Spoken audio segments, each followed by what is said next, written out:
네, 오늘 시장의 특징주들 종목 발견하겠습니다. 오늘 종목 발견은 윤정식 바로자산운용 상무 함께 하겠습니다. 상무님 안녕하세요. 네, 안녕하세요. 네, 지난주는 온통 젠스랑 얘기였고 엔비디아 얘기했는데 그 이슈가 좀 지나니 물론 이번 주에 이제 JP모건 컨퍼런스가 열리기 시작했습니다만 이슈가 조금 사라진 것 같은 느낌도 받습니다. 오늘 첫 번째 종목 어떤 걸까요?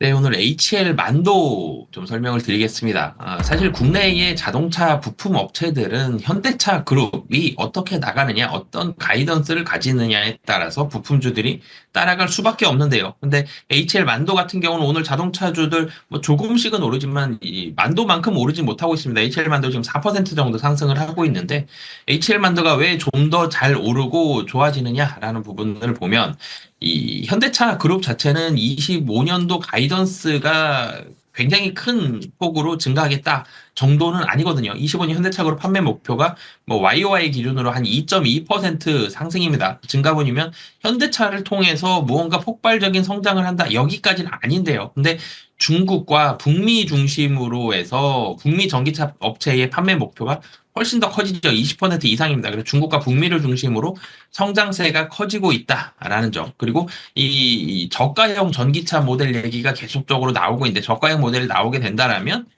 여기에 들어가는 물량들이 추가적인 수주도 기대가 된다라는 점.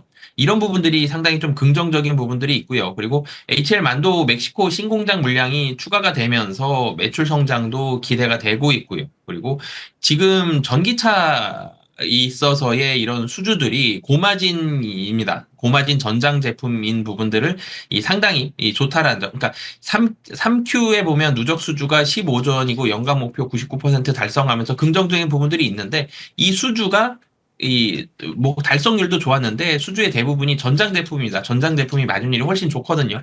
그러면 수익성도 당연히 중장기적으로도 긍정적인 그런 상황이다라는 점. 그리고 멕시코 공장에서의 추가적인 매출 증대 효과가 나타날 텐데 멕시코는 관세를 빼놓을 수가 없죠. 근데 멕시코에서 나타나는 멕시코 법인은 관세를 고객사가 부담하도록 계약을 해놨기 때문에 관세로부터도 또 자유롭다. 관세 리스크로부터도 자유롭다라는 점. 이런 부분들이 좀 복합적으로 작용을 하면서 25년도도 HL 만도의 성장세는 지속적으로 이루어질 가능성이 높다. 그래서 완성차보다는 HL 만도 특히 부품 쪽 그중에서도 만도가 주목을 받고 있는 이유다라고 보시면 되겠습니다. 네, 현대차 그룹이 이제 엔비디아하고 협력을 선언하고 한 차례 좀 올랐었고요. 다음은 부품주에 대한 관심들 좋은 로직이시죠? HL 만도. 다만 이제 부품주가 오늘 뭐 함께 다 같이 강하게 오르는 국면은 아니긴 합니다. HL 만도만이 오늘 강한 흐름들을 좀 보여주고 있죠. 4% 올랐네요. 자동차 부품주 얘기하셨고요. 또 다음 종목은요. 네, 다음은 코스닥에서 엔터, 그중에서도 SM 좀 골라봤습니다. 오늘 엔터주들이 전체적으로 긍정적인 상황이 모습이 나오고 있죠. 엔터 같은 경우는 24년도는 고정비가 좀 많이 들어갔고요. 실적이 좀 부진했었는데 24년도 하반기부터 그리고 25년도를 기대하면서 주가가 좀 반등하는 그런 모습들이 있는데 4분기 SM 같은 경우도 사실 비슷합니다. 4분기 연결 영업이익 같은 경우도 시장 컨센서스에 부합한 그런 모습들이 좀 나올 걸로 보여지고요. 음원과 음반 같은 경우는 전 분기 대비해서는 개선되는 모습들이 나오고 있고, 음원 매출도 우상향 추세를 이어가는 그런 모습들이 좀 나오고 있습니다. 이런 모습들이 영업이익 컨센서스를 부합시킬 수 있는 가장 큰 요인으로 작용을 했고요.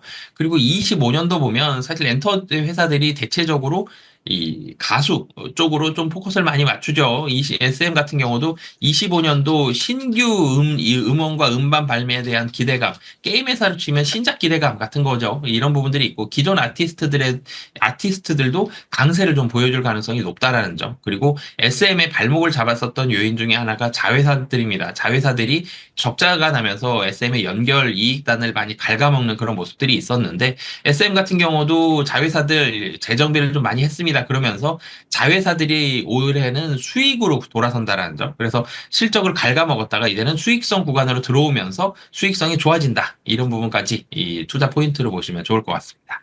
네. SM의 신인 걸그룹이 또 하츠 투 하츠. 네. 이렇게 계속 이제 나오는군요. 그런데 SM을 얘기하셨는데 또 엔터 투자하는 분들 가운데는 JYP는 왜 얘기 안 하십니까? 하이브는 얘기 안 하십니까? 이런 분들이 있을 거예요. 그러니까 SM이 이제 엔터주의 어떤 성격을 지금 대표하는 걸로 보는 거지 사실 엔터주 가운데 SM만이 톡콕 집어서 좋다는 그런 의미보다는 전자인 거죠. 네, 사실 엔터주들 지금 말씀 주셨던 종목들 다 비슷한 투자 포인트 긍정적으로 보고 있고요. 조금 큰 그림으로 본다라면 24년도는 게임 회사든 엔터 회사든 인건비라든지 고정비에 대한 부담이 굉장히 높아졌습니다. 그래서 실적이 좀 떨어졌었는데요. 이 고정비 부담이 높았었던 만큼 여러 가지 비용들을 절감하는 이런 노력들을 많이 했었고, 특히 엔터 회사들 같은 경우는 기존의 대형 이 그룹들 같은 경우가 25년도 컴백을 많이 하죠. 하이브도 이 BTS 완전체가 돌아옵니다. 뭐 이런 부분들이 25년도에 많이 몰려 있다라는 점, 여러 가지 비용들 많이 털었고 25년도 실적이 좀 드라마틱하게 올라가고 그거에 대한 주가 반영이 24년도 하반기부터 조금씩 반영이 되고 있다라는 점, 대부분 비슷한 포인트이기 때문에 SM 대표적으로 말씀드렸지만 다른 엔터 회사, 엔터 기업들도 긍정적으로 보고 있다라고 보시면 되겠습니다. 예, 사실 뭐 얼마 전부터 게임주가 좀 스멀스멀 먼저 움직였죠. 게임, 뭐 엔터, 그다음에 소프트웨어 이런 쪽으로 성장주에 대한 시장에 관심이 간다. 그걸 또 확인할 수 있었죠. 오늘 종목 발견 바로자산 운용 윤정식 상무님 함께했습니다. 고맙습니다. 네, 감사합니다.